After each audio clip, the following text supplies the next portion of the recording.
Hi. So I'm going to talk to you about the single greatest productivity hack that I know and that I can guarantee by necessarily if you implement this, you will change. It's called eat the frog. And some more intermediate to higher level people will know what I'm talking about, or if you just watch Hamza.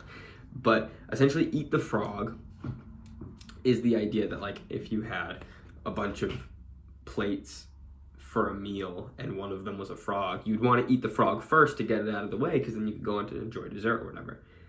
The tactic is to do the hardest task you have set out for that day first thing in the morning.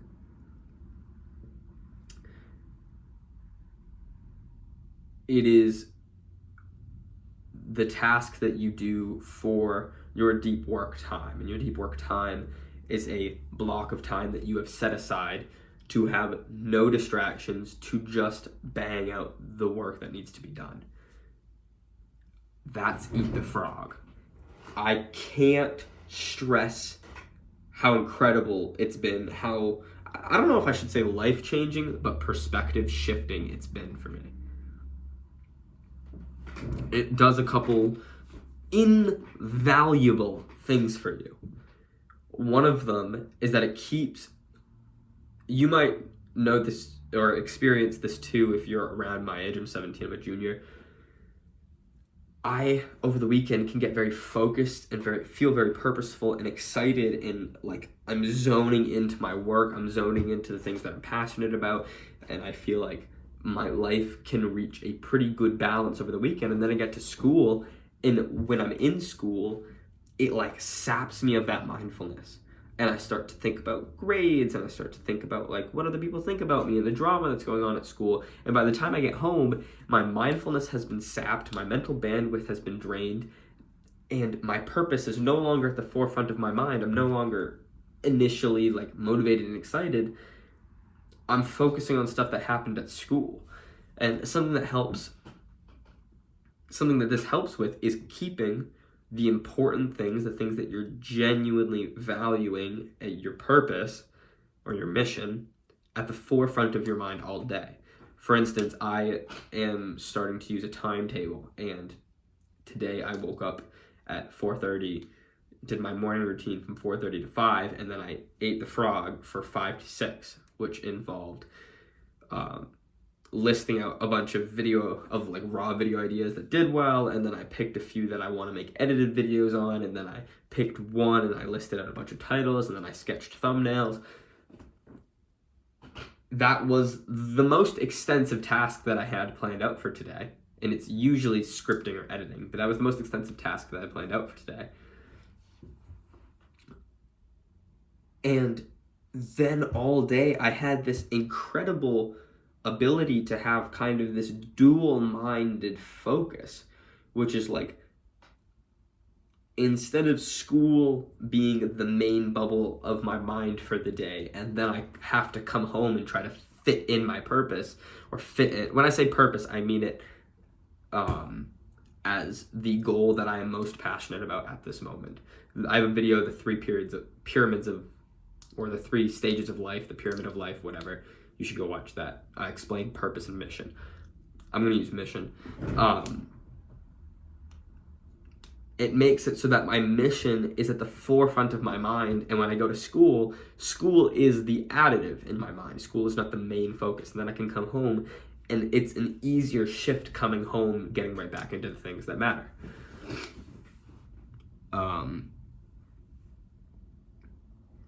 But it does a couple things. It does a couple more things, but there's one thing that I want to be specific about, which is that not only does it help you stay more focused on your purpose, but it is being purposeful. It's pushing you forward towards your mission.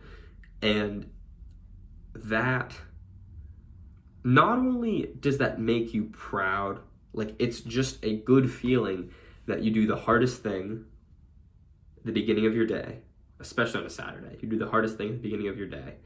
And then the rest of the day, you know that you've knocked out the hardest thing. You're proud of yourself. You feel excited. You feel motivated. You just did something early, and it was hard, and you got it over with. And like, the rest of the day is kind of downhill. It's more rejuvenative. You're reading and you're journaling, and you're going on walks and you're exercising, you're spending time with family, and towards the latter half of the day, you're like spending time with friends maybe. And it just seems like the right order. You get to do the thing that matters, that makes you proud of yourself first, and then you can kind of use most of the latter half of the day to rejuvenate you for the next day. Because how I recommend doing it, to wake up early to eat the frog, to do the deep work task, you need to go to bed a little bit earlier because you're not trying to get 4 hours of sleep. So I'm going to bed from 8 to 9 every night, waking up at 4:30. And there's an added benefit of not only am I starting my day off with being purposeful, putting me in a better mood, making me proud of myself, and leaving the rest of the day more open to rejuvenative practices, but towards the end of the day, I mean, I'm still following a timetable. I still have things that I'm doing to be purposeful. And since I'm more tired and I'm putting in more work, by the end of the day, I'm already tired. And so I can go to bed earlier.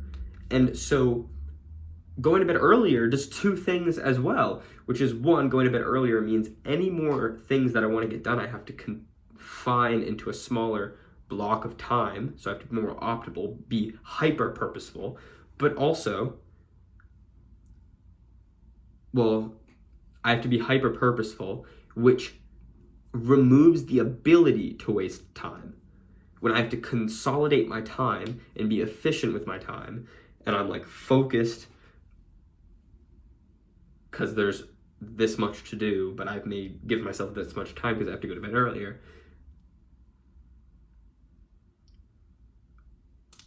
It's easier to stay focused and not waste time.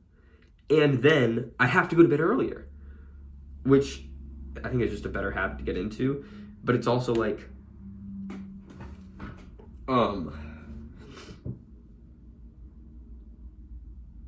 it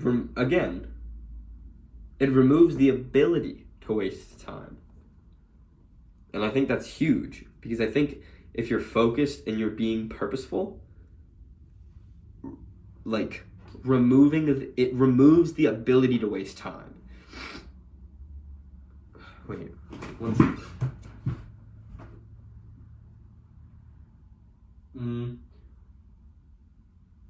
Yeah. Because I think something that I overlooked for a very long time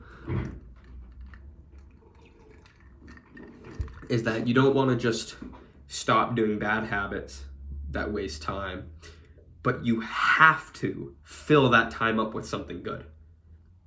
It cannot just be subtraction. It can't be. And although I explained it probably pretty poorly and it took longer than it needed to, I think that's something that eating the frog does. It helps you start the day off more purposeful, puts you in a better mood, leaves the rest of the day open for more rejuvenative practices. But even then, since you're still going to be purposeful, but you're going to be going to bed earlier, it consolidates your time, leaving less room for wasted time. And yeah, I think that's sick. And I think for most people, I'm not trying to be like arrogant or anything. I think I'm a pretty productive guy. At least on weekdays, I waste very little time in the night. So I think for most people, if they were to just cut out that wasted time, it would probably put them going to bed earlier anyways. And you want to, because you're tired, because you worked hard. Yeah. I think it's going to be a game changer. I'm going to be trying to get, besides Sundays, I'm going to be trying to get deep work done every day.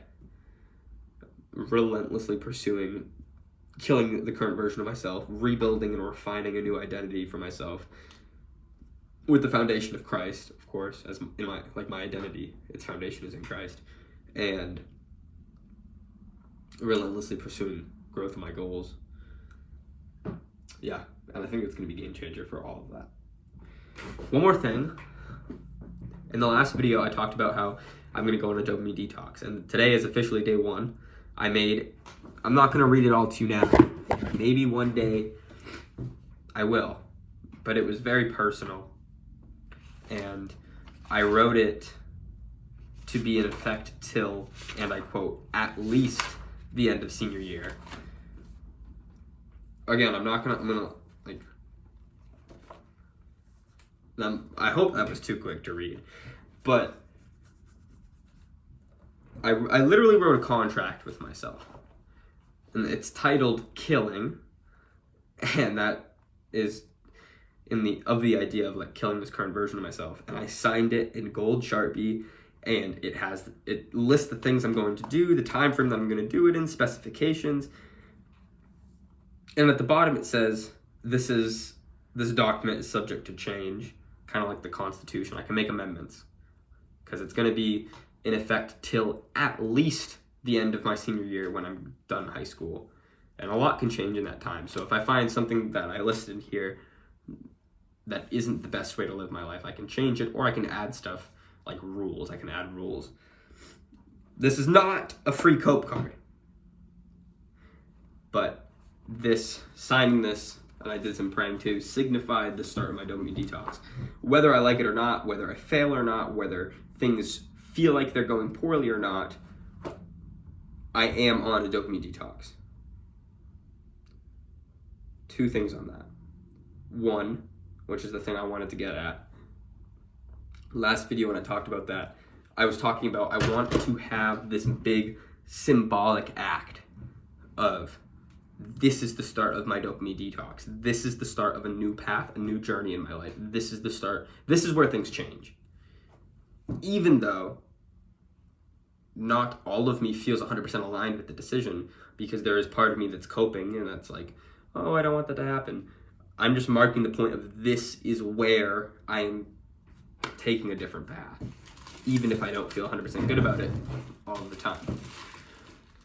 And I was trying to think of some symbolic, monumental action that I could do to symbolize that I've started.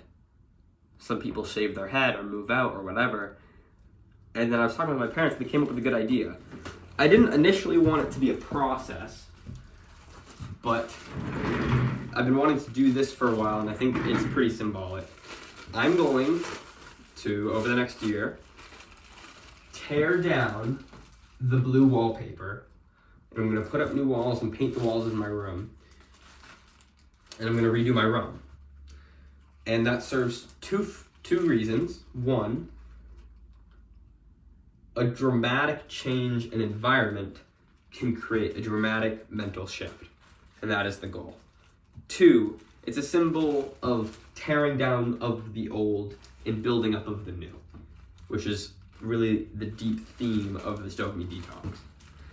So, kind of as like a monumental moment, even though it won't feel that way, first I need to tear down the blue wallpaper, and that's step 1. And it's gonna look ugly, dude, but I don't really care. We're just gonna take a few pieces off.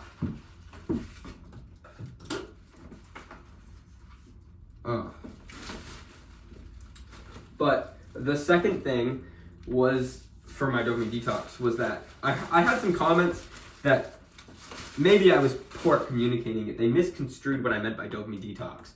I don't mean the fad. I don't mean the idea of literally detoxing from dopamine. I know it's a neuromodulator. I know it's the motivation molecule, and that you don't want to remove it from your life. What I mean is that I'm doing a dramatic shift in my lifestyle to stray away from instant gratification and what most people call cheap dopamine, which would be these time-wasting habits and these purposeless activities. So it is a lifestyle shift in which I am aiming to dramatically increase delayed gratification and decrease instant gratification. That's what I meant. I was getting some comments that were like, you shouldn't do this and you should do it slow and everything. And just wanted to clarify. That's what I meant. Yeah. Hold up. They're gonna put this in the edits. They're gonna put this in the edits, folks. There's gonna be Noah Seward edits.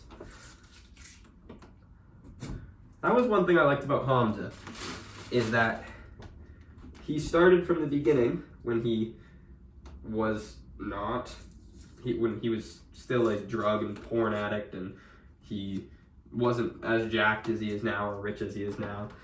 He started there, and you can go back and watch videos up to the point where he's making almost 200 grand a month, and he no longer struggles with porn or binge eating, and he has a really good physique, and he has a loving traditional girlfriend. And I think that's cool, and that's something I want to do. And a lot of these videos, these raw videos, might not seem super entertaining or purposeful. They might seem pointless, and they might not get a lot of views, but the goal is that they're gonna come back and watch these videos when I'm successful, because they're gonna say, how did he do it? And they're gonna come back to see. And someone is gonna be in this exact stage of their life, and I'm gonna have a video here to guide them through my thought process. And my success will be the reason that they come back and watch this. I hope you enjoyed. I hope that brought value to you.